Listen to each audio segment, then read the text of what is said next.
l'éthique, sur la démocratie et sur l'éthique du travail.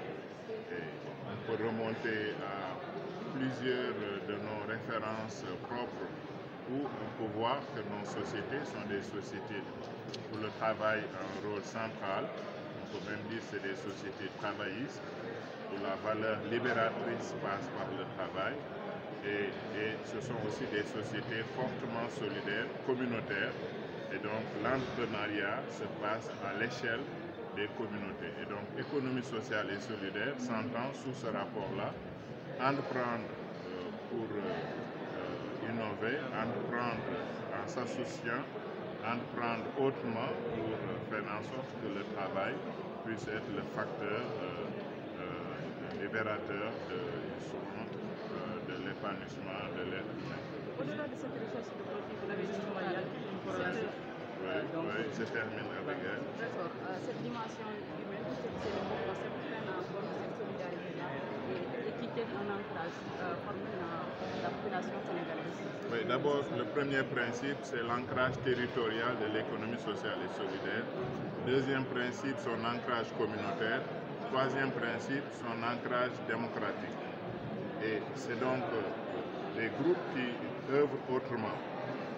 Vous devrez créer des richesses, mais les richesses que vous devrez créer doivent être redistribuées dans l'environnement dans lequel vous fonctionnez avec les acteurs qui sont considérés. Par exemple, si vous êtes organisé en coopérative, la fonction de la coopérative est certes de générer des ressources, mais de faire en sorte que l'activité soit une activité d'utilité sociale et environnementale. Et donc cet ancrage dans l'économie, dans le développement communautaire, dans le développement de l'intérieur des sociétés, ça c'est la marque de l'économie sociale et solidaire qui finalement devient une alternative au modèle qu'on peut considérer du néolibéral. Pourquoi? Parce que, vous savez, le capitalisme a créé un certain nombre de richesses, mais aussi a créé un certain nombre de déviances dans le fonctionnement des sociétés. Or, l'économie sociale et solidaire développe en son sein de manière intrinsèque des mécanismes de régulation qui lui sont propres. Premier principe, vous devrez avoir une activité qui a une utilité sociale et environnementale. Deuxième principe, le développement d'une communauté se passe dans la solidarité.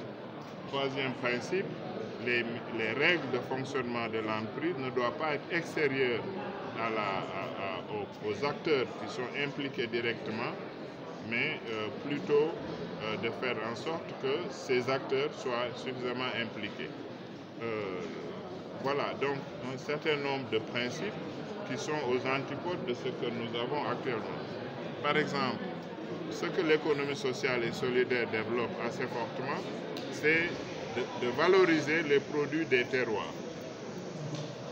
Au lieu de favoriser la grande distribution des produits qui nous viennent des supermarchés, qui sont des produits quelquefois fades, qui sont des produits froids également, que ce soit la richesse créée dans l'environnement local concerné qui soit mise en avant, parce que c'est de cette manière que le développement va se réaliser. Que chaque acteur, des groupes d'acteurs sont impliqués dans la production, mais doivent aussi être impliqués dans le processus de toute la chaîne de valeur, de manière à ce que ceux qui produisent puissent bénéficier de leur production. Mais lorsque dans le système capitaliste, le producteur est celui qui bénéficie le moins des richesses qu'elle a contribué à créer, parce que c'est plutôt la distribution qui prend la part du marché la plus importante, alors que le producteur, qui est à la tâche au quotidien, qui est à la base de la matière première, devrait aussi bénéficier assez fortement de son labeur. Et au Sénégal, comment on peut dire au Sénégal? Est-ce que c'est le cas au Sénégal? Oui, au Sénégal, on a une expérience assez intéressante. Déjà, comme j'avais dit, c'est des sociétés organisées sur la valeur travail. Deuxièmement, nous avons un certain nombre de traditions références, mais un rôle que le mouvement associatif a joué de nombreuses années en s'organisant dans des coopératives, dans des mutuelles, dans des associations entreprenantes.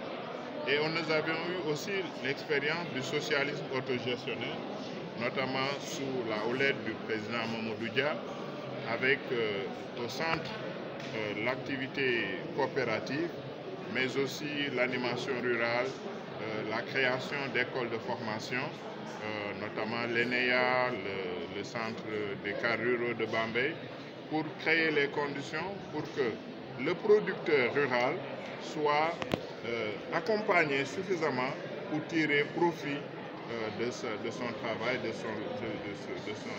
labeur dont il fait preuve au quotidien.